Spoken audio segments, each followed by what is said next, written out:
Caliph stood at the edge of the great stone circle, her silver eyes scanning the faces of her tribe's elders. Her heart pounded in her chest, each beat a reminder of the terrible moment she was about to face. The elders were silent, their eyes cold and judgmental. The air was thick with tension, and Caliph could feel the weight of their stares like a crushing weight on her shoulders. Caliph of the Jari tribe, the High Elder, an ancient female with skin like cracked stone, spoke in a voice that echoed through the gathered crowd. You have been found guilty of violating the sacred laws of our people. You have used the forbidden powers, powers that even our gods do not dare to wield. Caliph's throat tightened. She tried to speak, but no words came. She wanted to explain, to tell them that she hadn't chosen the powers she had. She had never asked for them. The strange energy that pulsed through her veins had always been there, a part of her she couldn't control. But no one in the tribe would understand. They only saw her as a threat, as something dangerous. You are a danger to the very core of our tribe's existence, the High Elder continued. We cannot allow such power to remain among us. The balance has been broken. You are no longer welcome in the Jari tribe. The words hit Caliph like a physical blow. Her chest tightened, and she felt a burning sensation behind her eyes. She had known this was coming, but hearing it aloud made the pain feel real. It was as if her very soul was being ripped from her body.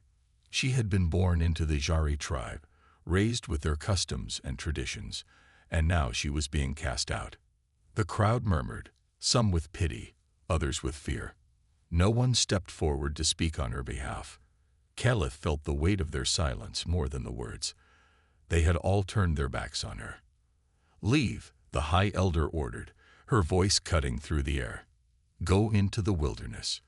If you survive, then perhaps you are worthy of redemption. But know this, if you return, you will die by our hands. Caliph's knees felt weak, but she forced herself to stand tall. She didn't want to show them how much their words hurt. She turned away from the circle of elders, feeling the cold, empty eyes of her people on her back. She didn't even look at her family. They were just as silent as the rest. No one cared. As she walked away from the gathering, she could hear the murmurs behind her, but none of them mattered. Her mind was clouded with anger and sadness, but deep down, a part of her knew that her exile was inevitable. Her powers, her difference, had always set her apart. And now, they had turned against her. The sun was setting as she made her way into the wilderness. The deep red of the sky mirrored the fury in her heart, but it also gave her some comfort. She knew this land. She had spent her childhood running through these forests, playing with the wild creatures and exploring the endless landscapes. But now, it was no longer a safe place. It was a prison, one she would have to survive alone. She walked for hours, her boots crunching against the dry earth, the sound of her footsteps the only company she had. She tried not to think about what the future held. She had no plan, no place to go. All she had was the raw instinct to survive.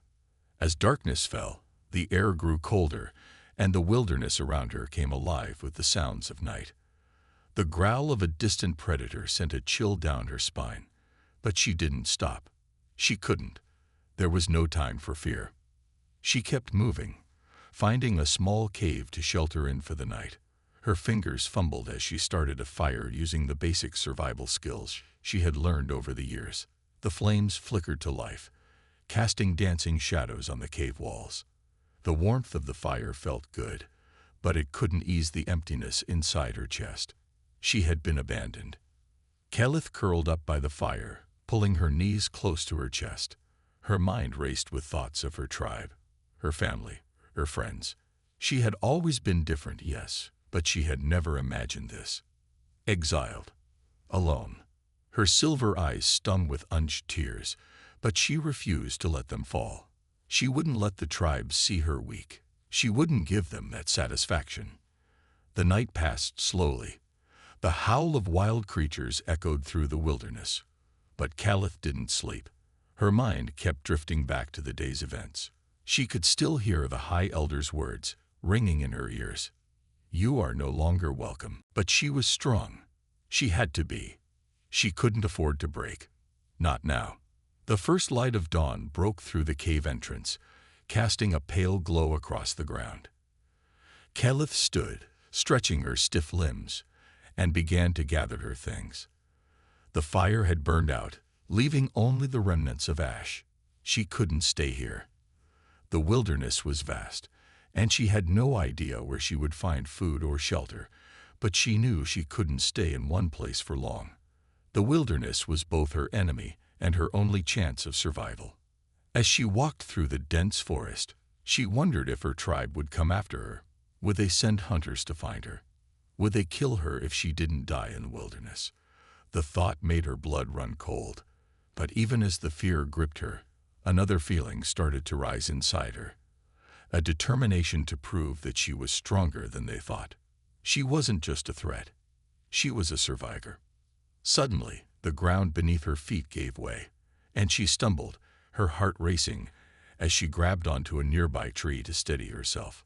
Looking down, she saw a massive creature, a wild beast, staring up at her with glowing eyes. She knew the creature.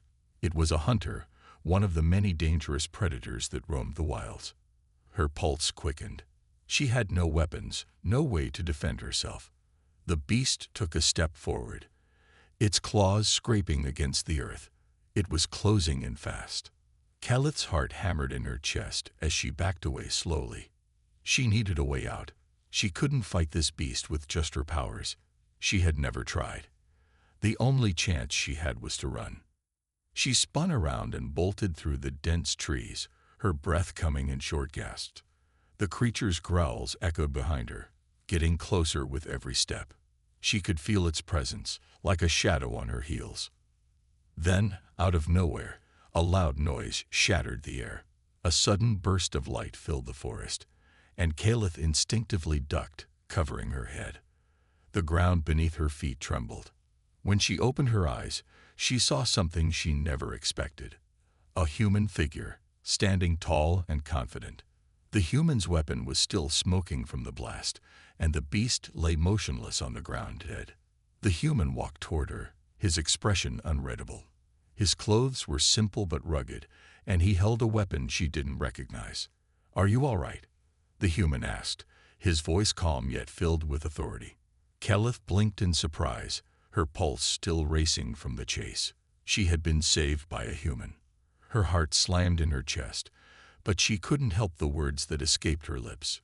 "Who are you?" The human tilted his head slightly, a hint of curiosity in his eyes. "Name's Ethan. And you're lucky I showed up when I did." Kelith said nothing for a moment. She stared at him, trying to process what had just happened. She had been abandoned by her people, thrown out into a dangerous world. And now, this human, a stranger, had just saved her life. Could he be trusted, or was he just another threat waiting to take advantage of her situation? But in that moment, with the wild beast defeated and the air still thick with tension, Kelith felt something she hadn't felt in a long time. Hope. Maybe, just maybe, this human could be the ally she needed. Kelith stood frozen, staring at the human who had just saved her life. Her mind raced, trying to process the events that had unfolded so quickly. One moment, she was running for her life from the terrifying beast, and the next, she was staring at a stranger, a human, standing confidently in front of her. Ethan, the human who had just killed the creature with a single blast from his weapon, took a few cautious steps forward. His eyes scanned Kelith, looking for signs of injury. His weapon was slung across his back now, its barrel smoking from the recent shot. "Are you all right?" Ethan asked again, his voice steady and calm. Kelith swallowed hard, still trying to make sense of everything. She had never seen a human before, let alone one who could wield such powerful technology. Her people, the Jari tribe, had always avoided humans, thinking them weak and primitive. But this human was different. He was strong, quick, and efficient. The kind of person you wouldn't want to cross. I'm fine," Kelith said, her voice shaky.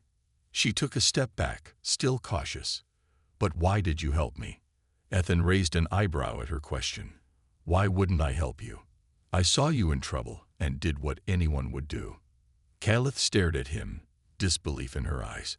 Humans weren't supposed to be like this. They were supposed to be weak, simple creatures who relied on brute force rather than technology. But this man, this human, was nothing like what she had been taught. "You're not afraid of me?" Calith asked, her voice soft. She was used to fear. It was a part of who she was now. Her powers made others fearful, and that fear had led to her exile. Ethan seemed to consider her question for a moment. He looked her up and down, his gaze lingering on her silver eyes and the faint glow that surrounded her skin. Despite the strangeness of her appearance, he didn't flinch or back away. "No," he said simply. "I don't think I have any reason to be afraid. You saved me too, you know." Calith blinked, surprised by his answer. "Saved you? I don't understand." Ethan chuckled softly. "Back there, when I first saw you running, I thought the beast was going to catch up to you. But then I saw you fight it off.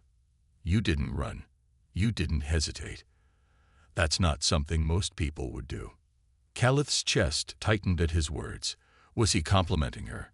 She had always been different, always seen as an outcast, even before her exile. But this human, this stranger, seemed to admire her strength, not fear it. I didn't have much of a choice," she said, looking away. The pain of being abandoned by her people still stung, and she didn't want to let it show. "I'm just trying to survive." Ethan nodded in understanding. He seemed to know what it was like to be alone, even though Calith wasn't sure how. His eyes were warm, kind, and they held no judgment, only curiosity. "I understand that," he said quietly. "Survival can make you do things you never thought you could." Calith didn't know how to respond to that. She had always been taught to rely on herself, to never trust others. But something about Ethan's presence made her feel safe. Even though she barely knew him, even though he was a human, she felt like he could be trusted. Ethan broke the silence by glancing around. The forest was eerily quiet now, the beast's growls replaced by the soft rustling of the leaves in the wind. "We should keep moving," Ethan said, looking at her. "It's not safe to stay in one place for too long. That creature might not have been the only danger around here." Calith nodded, her mind still spinning. She had no idea where to go, no plan. But for some reason, she felt that following this human was her best option right now. "Where are we going?" she asked, taking a tentative step toward him. Ethan smiled. "I'm not exactly sure myself, but I've got a camp nearby. You're welcome to come with me, get some food and rest. You look like you've been through a lot." Calith hesitated. She wasn't sure she could trust him completely. Humans had their own agendas, and she had heard stories of humans taking advantage of others in desperate situations. But something about Ethan's offer felt genuine. And in that moment, she realized that she didn't have many options. "I could use some rest," she said, reluctantly lowering her guard. "But why are you helping me? What do you want from me?" Ethan's smile faded slightly, and he looked at her with a more serious expression. "I don't want anything from you, Calith. I'm just helping because it's the right thing to do. No one should face danger alone, not when they don't have to." Calith's heart fluttered slightly at his words, though she quickly pushed the feeling aside. She couldn't afford to be distracted by kindness. She had been betrayed by her people once, and she couldn't let that happen again. Still, she followed him as he led the way through the forest. The walk was slow, as Calith's body was sore from the confrontation with the beast, but Ethan was patient, occasionally glancing back to make sure she was keeping up. They didn't speak much during the journey, and Calith was grateful for the silence.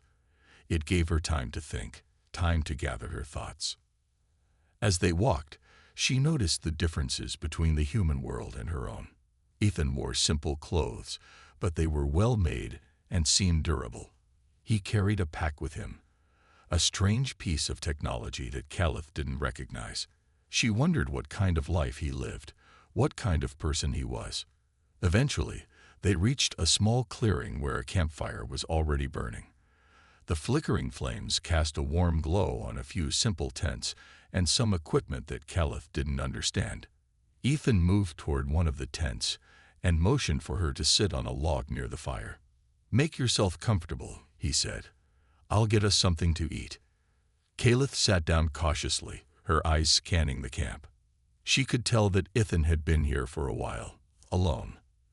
There was a sense of isolation in the camp, a feeling of being far from any civilization. Ethan returned shortly with some food. Strange, dried rations that smelled unlike anything Caliph had ever encountered. Still, she was hungry, and the thought of a warm meal was too tempting to refuse. She took the food from him, not bothering to ask what it was. She was too tired to care. They ate in silence for a while, the crackling of the fire filling the quiet space between them. Caliph was surprised at how easy it was to be with him. There was no pressure, no awkwardness. She felt like she could just exist without fear. After a while, Ethan spoke again, his voice thoughtful. "I know this must be hard for you, being cast out by your tribe, not knowing who to trust or where to go next." Caliph's eyes flicked to him, surprised by his insight. She had never talked about her exile with anyone before, not even her family. But with Ethan, it felt different. He seemed to understand, as if he knew exactly what it felt like to be lost. "It is hard," she said quietly, her voice barely above a whisper. "But I'll survive. I have to." Ethan nodded, his eyes softening. "I don't doubt that. But if you ever need someone to talk to, I'm here. You don't have to do this alone." Caliph felt something stir inside her at his words. For the first time in a long while, she felt like someone truly cared, like someone saw her for who she really was, not just as a powerful outcast, but as a person. But she couldn't let herself get attached. She couldn't afford to rely on anyone again. "Thank you," she said, her voice steady, though her heart was conflicted. "But I don't know if I can trust anyone right now. I've been betrayed before." Ethan didn't say anything. He simply nodded, understanding the weight of her words. The silence between them stretched on, but it wasn't uncomfortable. It was the kind of silence that only two people who truly understood each other could share. As the fire crackled in the background, Caliph realized that she had found an unexpected ally in Ethan. And though she couldn't yet trust him fully, she knew one thing for certain: she wasn't alone anymore. The next morning, Caliph woke up to the sounds of the forest. Birds chirped, and the wind rustled through the trees, creating a soothing melody that made her feel strangely calm. She hadn't expected to sleep so well, but the warmth of the fire and the safety she felt in Ethan's camp had lulled her into a peaceful rest. It was a feeling she hadn't experienced in a long time. As she sat up, stretching her sore muscles, she noticed Ethan already awake, preparing something over the campfire. The smell of cooking food drifted through the air, and Caliph's stomach growled loudly in protest. She hadn't realized how hungry she was until that moment. "Good morning," Ethan greeted her, turning to give her a warm smile. "I hope you slept well." Caliph hesitated for a moment before nodding. "Yes, I did. Thank you for everything." The Vigilance quantum weapons powered up. These weren't the simple lasers or plasma weapons the Arvaxians expected. These were tools that could bend space itself, creating localized singularities that would tear enemy ships apart at the atomic level. The first Arvaxian ship never had time to raise its shields. A quantum lance struck its engine core, causing it to implode. The second and third ships managed to fire their weapons, but the Vigilance dark matter shields absorbed the energy without strain. "They're trying to retreat," the tactical officer reported. "Targeting systems ready for final strikes." Captain Lee nodded. "End it." The Vigilance main weapon array fired in perfect sequence. Space itself seemed to twist around the remaining Arvaxian ships. Their hulls crumpled inward as localized gravity fields increased exponentially. In seconds, 3 more ships vanished from existence. The entire engagement lasted 3 minutes and 4 seconds. Back on the Retribution, Admiral Kang watched the sensor data with grim satisfaction. "Send the recording to the Arvaxian High Command," she ordered. "Add this message. This was one ship. We have 1,000 more. End your barbaric practices, or we will end them for you." The Arvaxian response came within hours. Their high speaker, skin now pulsing with patterns indicating fear, demanded to know how humanity had acquired such technology. How had they hidden it for so long? Kang's reply was simple. "When you threatened our children, we prepared. For 70 years we prepared. Now you face the consequences." Throughout the solar system, more ships emerged from hiding. Some decloaked from their positions near Earth's moon. Others rose from Mars' polar caps, their massive forms casting shadows on the red planet's surface. In the asteroid belt, entire rocks revealed themselves to be disguised warships. The sight of humanity's true military might send shockwaves through the Arvaxian Confederation. Their long-held belief in their technological superiority crumbled. Reports came in of panic among their military leadership. "Set course for Arvaxian space," Kang commanded her fleet. "Formation Delta. Let them see us coming. Let them understand that every ship, every weapon, every soldier in this fleet exists because they and others like them threatened our children." As the 1,000 ships of humanity's hidden fleet moved into position, Admiral Kang looked at a photo of GA on her personal display. "We hid our strength for 70 years. Little one," she whispered, "we won't hide anymore. The galaxy will learn that humanity protects its children, no matter the cost." The fleet jumped to faster than light speed, leaving the solar system behind. Humanity's time of pretending to be weak was over. The giants had awakened, and the galaxy would never be the same. The storm of humanity's vengeance swept through Arvaxian space with unstoppable force. Admiral Kang watched from the bridge of the HSS Retribution as another Arvaxian military base crumbled under precisely targeted quantum strikes. Her fleet had been systematically dismantling the Empire's military might for 2 weeks, yet each victory brought new horrors to light. "Admiral," her communications officer called out, voice shaking, "we're receiving distress signals from the planet's surface. They're not Arvaxian." The signals came from deep underground bunkers, hidden beneath the Arvaxian military installations. As human forces secured the area, they discovered vast chambers filled with prisoners from dozens of species. Some looked almost human, others completely alien, but all showed signs of long-term captivity. Among the rescued was a small crystalline being who introduced herself as Lyra. Her translucent form shimmered as she told her people's story to Admiral Kang. The Arvaxians had come to their world 5 cycles ago, demanding tribute in the form of children. Those who refused watched their cities burn. "We thought we were alone," Lyra said, her crystalline form dimming with sorrow. "They told each world that we were the only ones who had to pay such tribute, that it was a special honor." Similar stories emerged from every world the human fleet liberated. On a gas giant's mining colony, tentacled beings called the Nyrics shared how they had hidden their younglings in the planet's deep storms, only to have the Arvaxians poison the atmosphere until they surrendered them. A ripple of angry murmurs swept through the gathered aliens. The Nyrics representative, his tentacles darkening with emotion, rose to speak. "Half. They offer to murder half as many children and expect us to be grateful." Choi nodded in agreement. Admiral Kang's response was simple: unconditional surrender, nothing less. On the main screen, footage showed the latest liberation. Human quantum weapons carved precision strikes into Arvaxian military bases, while ground forces, now including troops from multiple species, evacuated civilians. The Arvaxians had hidden their detention centers among civilian populations, thinking it would protect them. They hadn't counted on humanity's surgical precision in warfare. "We found another processing facility," reported Captain Minho Lee via quantum link. His face looked drawn, haunted. 3,000 children in stasis. Different species, different worlds, all waiting to be. He couldn't finish the sentence. Commander Choi turned to the crystalline representative. Your people can care for the crystal-based species. We have prepared healing chambers, the crystalline being chimed. Our best healers stand ready. Similar offers came from other representatives. Species that had been enemies under Arvaxian rule now worked together to save each other's children.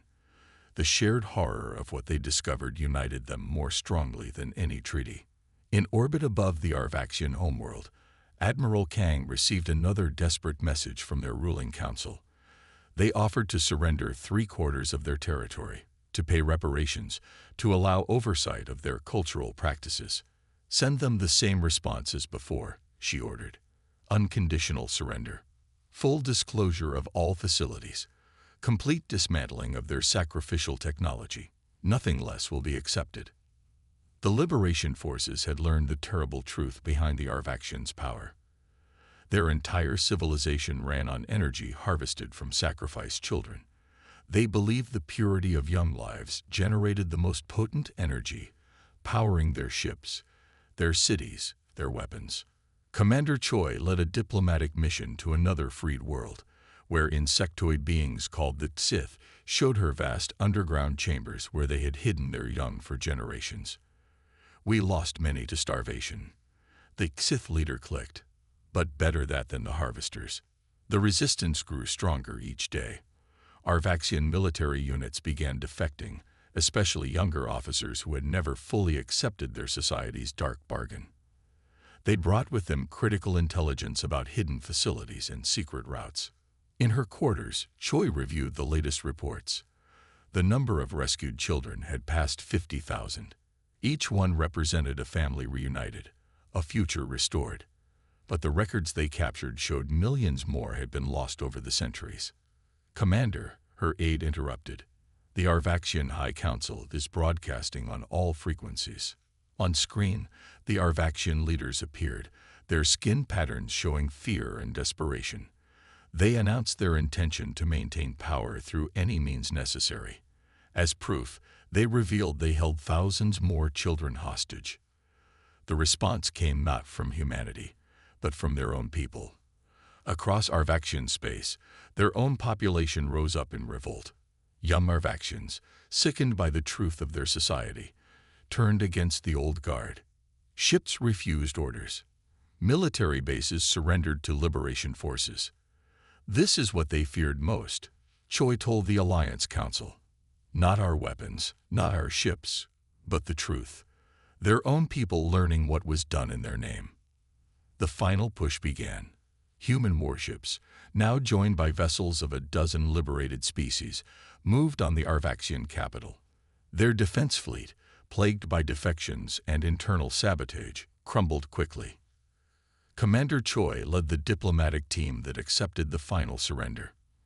In the same chamber where their High Council had once ordered the deaths of countless children, the Arvaxian leadership signed their unconditional surrender. The HS Vigilant, now famous for its first victory, discovered an entire moon converted into a prison complex. Captain Lee led the liberation personally, his teams fighting through Arvaxian security forces to reach the detention levels. What they found haunted even veteran soldiers, beings of all species kept in stasis, waiting to be processed in the Arvaxians' sacrificial ceremonies. Search every facility, Admiral Kang ordered her fleet. Save everyone you can. Document everything you find. The galaxy must know the truth. The truth proved worse than anyone imagined. The Arvaxians hadn't just been taking tribute. They had been using the harvested life force of children to power their technology.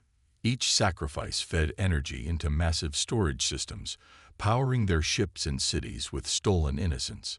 On the prison world of Nexus 6, human forces found the processing centers. The Arvaxians fought desperately to defend these facilities, but they hadn't built their defenses to withstand humanity's advanced weapons. When the dust settled, the liberators found records going back centuries. Billions, whispered Admiral Kang, reading the reports in her quarters. They sacrificed billions of children over the centuries. She looked at Jie's photo, understanding now that her granddaughter's death had exposed an atrocity beyond imagination. The liberated species joined humanity's crusade. The Nerics provided their knowledge of Arvaxian shipping routes. The crystalline people shared their understanding of Arvaxian psychology. Each freed world added their strength to the growing alliance. During the battle for the Arvaxian core worlds, their High Speaker tried one final time to justify their actions. The sacrifices maintained the balance. Without them, chaos will. Admiral Kang cut the transmission mid-sentence. The Retribution's main guns fired, turning the Speaker's fortress into atomic dust. As the structure collapsed, hundreds of imprisoned children of various species emerged from its depths, led to safety by human rescue teams. "Send word to all ships," Kang commanded. "New primary objective: find and free every child still in Arvaxian custody. Secondary objective: shut down their power systems. Let them live without their stolen energy." The liberation grew beyond a military campaign. Human medical ships arrived to treat the survivors. Engineering teams helped rebuild destroyed infrastructure. Diplomatic corps worked to unite the freed species into a coalition. On a garden world near the edge of Arvaxian space, they found an intact ritual chamber. Admiral Kang walked its halls personally, her boots echoing on floors that had seen countless innocents led to their deaths. In the central chamber, she stopped before the elevated platform where J.A. had died. "Order all ships to hold position," she commanded. "I want every liberated species to send representatives here." They came from across the sector: crystalline beings, gaseous forms, humanoids, and creatures that defied description. All had lost children to the Arvaxians. All had suffered in silence, thinking they were alone. "Here is where my granddaughter died," Kang told the gathering.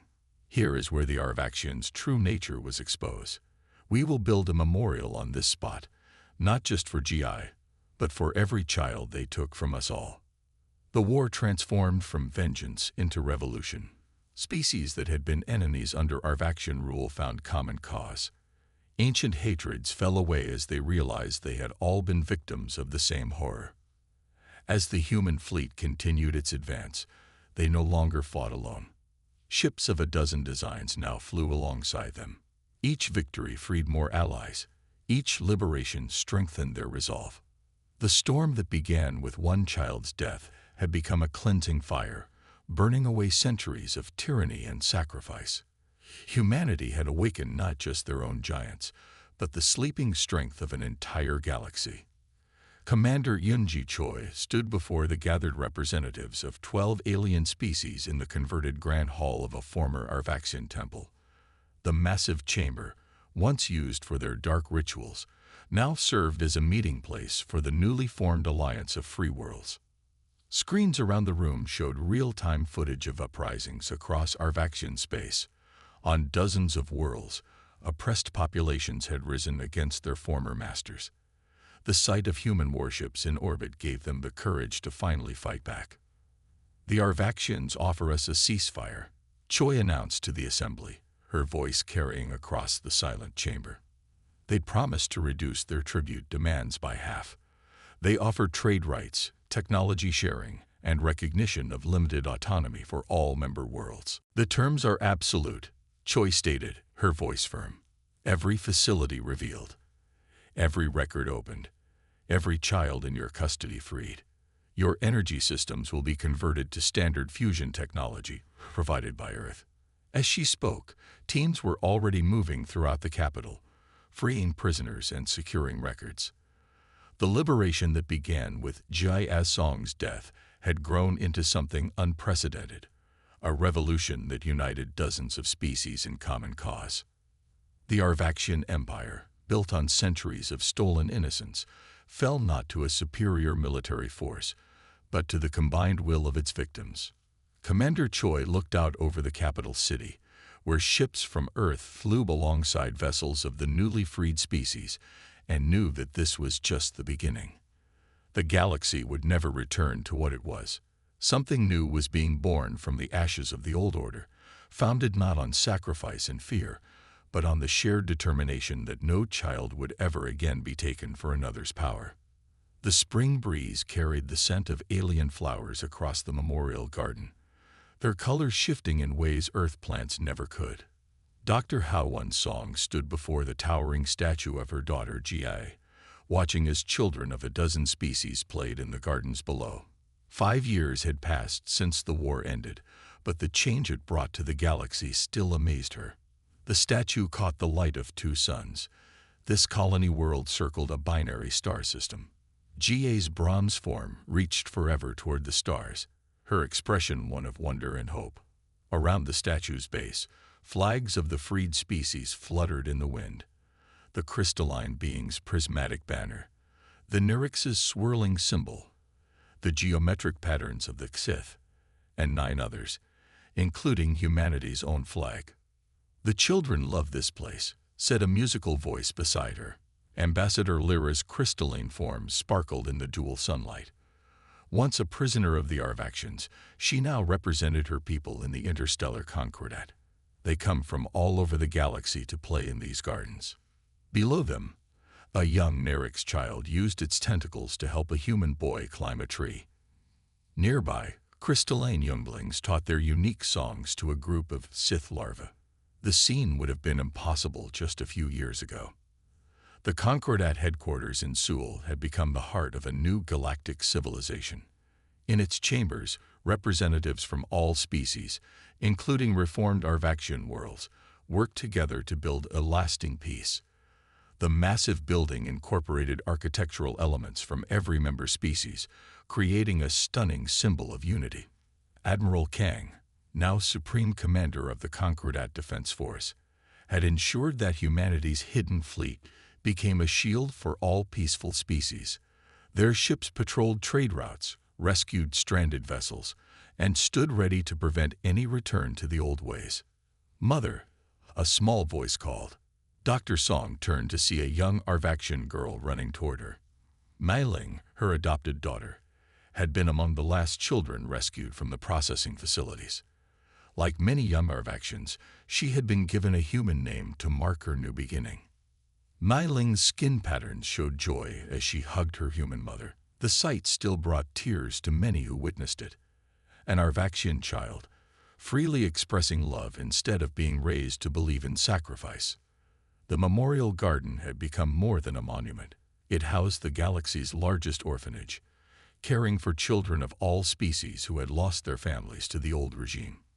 Dr. Song had founded it, turning her grief into a mission to ensure no child would ever feel unwanted again. The last conversion was completed today, Ambassador Lyra announced. The final Arvaxian world has switched from sacrifice-based power to fusion technology. The old energy chambers have been transformed into museums and memorial sites. The transformation of Arvaxian society had been remarkable. Young Arvaxians, horrified by their civilization's true history, had embraced change with passionate dedication. They worked tirelessly to make amends, often adopting orphaned children of other species. In orbit above the colony, ships of the Defense Force floated like silent guardians. Their crews now included members of all species, working together to protect the peace. The vast fleet that had hidden for 70 years now served openly as peacekeepers. Jia would have loved this, Dr. Song said softly, watching the playing children. She always wanted to make friends with everyone she met. The garden's paths were lined with plaques, each telling the story of a child lost to the old regime. But they also told stories of hope, of rescued children, of families reunited, of new families formed across species boundaries. Jia's story held the central place, the spark that had lit a galaxy-changing fire.